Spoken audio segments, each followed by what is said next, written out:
Ladies and gentlemen, welcome to some more Raid Shadow Legends. Today, I want to be talking about a pretty unique boss that can be tricky, and if anyone's having difficulties, I just wanted to share my tips for getting through Dark Fae. So Dark Fae is a very unique boss that is going to steal your team members. When you get to the boss, it's going to be all of them right there. They're pretty much the exact same. I don't know if, any stat manipulation you've had on the way to the boss or through the battle persists or anything like that, but you got to get through your own team. So what you bring on a normal boss, you want to bring the best you can. Survivability is a huge thing. You just want to make sure you can get through. But the Dark Phase is different. If you bring in a team that you cannot beat yourself, you're going to have a hard time. And then even after you clear everybody, someone's going to get taken, and you're going to have some difficulties.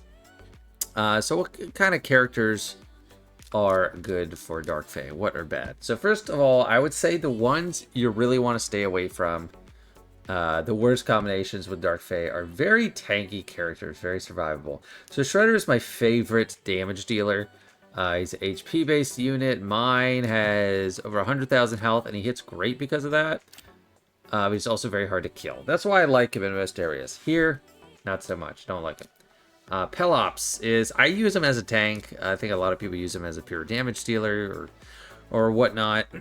Also over 100,000 HP. So you don't want that. You also just don't want anything tanky or with revives. Tagowar, one of my intro packet characters. I don't love him for this. Mithrala, everyone can get her eventually from Hydra. Getting those chests done. All those help keep a team alive. She's got cleanse, she has strength, and all kinds of stuff just to prevent you from dying. So what do you want to add in this team that you have to take out by yourself? Hey everybody, if you're enjoying following along my Raid Shadow Legends journey and you want to play, start a new account, download the game with my link in the description or scan a QR code to receive a free legendary Tholen Valbeard upon download. Epic Stagnite at level 10, Epic Firakin at level 20, and Tagowar at level 30. It's going to change the way you play. Download my link now with my link now, and new players will get those characters. Thanks, guys. Well, the types of characters that I like to have, and I have the team I'm going to use up at the very beginning. Biggest category that you want, there's two categories. You want Terminator Manipulators, and you want Glass Cannons. So damage dealers that they're not very thick.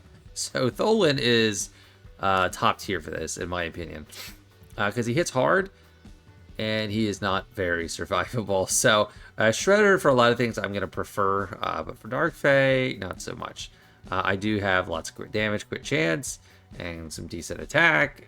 This as far as I can get, but his HP is just not there. And while I've worked to get it up, it's just not much to work with base-wise. You could also go for multiple Terminator manipulators. I have Deacon. I think he is really ideal for this. I got him really early, and I didn't realize how ideal he is.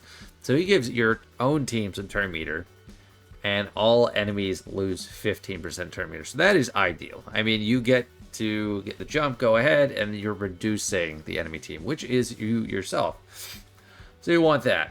Another type of character. And, this is a hard character to get. I mean, all these are decently hard to get. Like Nekmothar, Fabian.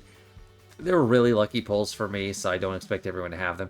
But a crowd control unit that's not necessarily like the most tanky unit in the world.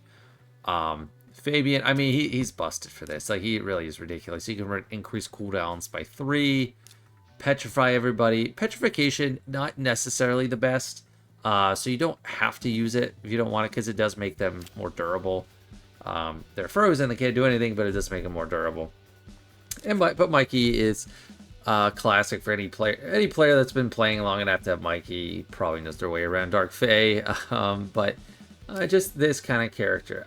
What's some other, any more accessible units that are like nukers? I think Tholen's going to be getting a lot to... But, like, I don't want to use Granite. Like, he's a great nuker, too. He's HP-based. Like, really just HP, defense, anything like that. It's hard to kill. You want to stay away from. I'll just use Mikey. So, I think it's fine to start on auto. But you want to make sure... I can't see my own volume. You want to make sure once you get into wave 2, you probably take it off. Because you want to have your cooldowns available.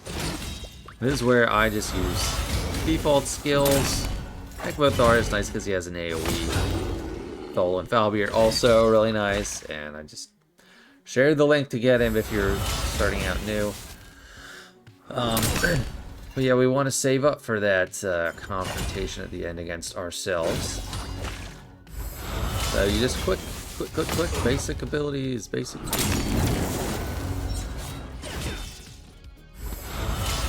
You've got retribution. That's the fun.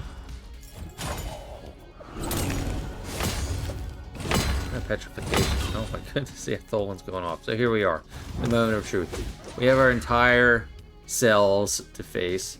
I mean, this bit right here, if you can land it, everyone's got lowered turn meter. I brought my Nekbothar in just in case to make sure I can get the other boost. So multiple turn meter manipulators are great. I also think multiple nukers are great too. Crowd control, even if they get turns, they're not going to be able to do too much. I'm gonna let. Yeah, see, like if you just want a lot of damage and not a lot of survivability. That is not necessarily a good trait in a lot of areas. It is here. So yeah, we got through that front wave. I don't know why it took me so long to realize this approach, but I've had a lot of difficult Dark Fae battles. And you can't always choose who you have available. I mean, in Cursed City... Oh, got the fear. In Cursed City, you are limited by your factions, so you can't always pick. This is Doom Tower. This is hard mode, the first one I came across. So it's the first iteration of Dark Fae. Let's see how I can do as we get further along. But yeah, it just makes it really easy. And now we got Mikey back because we took out the Shadow version of him. It should be pretty simple.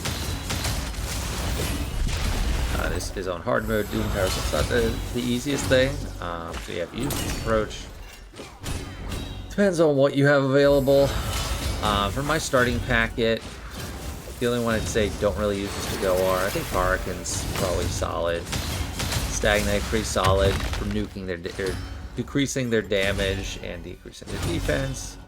All good stuff. But yeah, not everyone has the same thing, so that's why we're talking in terms of categories today. And there we go. Got through, and yeah, on to the next thing. Hey everybody, if you're enjoying following along my Raid Shadow Legends journey and you want to play, start a new account, download the game with my link in the description or scan a QR code to receive a free legendary Thol and Falbeard upon download. Epic Stagnite at level 10, Epic Firekin at level 20, and to go are at level 30. It's going to change the way you play. Download my link now with my link now, and new players will get those characters. Thanks, guys. So that's it. I mean, maybe it's obvious to a lot of people. It took me a while to kind of like pin that down of what to really avoid. But hey, I mean, better late than never. Giving advice for this kind of stuff. This is like one boss you really just can't fully auto. If you do fully auto, you're gonna come out of wave 2 and all your turn manipulation abilities are on cooldown. You don't have very big nuke abilities. You're not gonna be able to take them out real quick. But if you do have like a pretty good AoE, you're gonna get through it real easy. So yeah, that'll do it for this one. Thanks for watching, guys. Hope you enjoyed. See ya.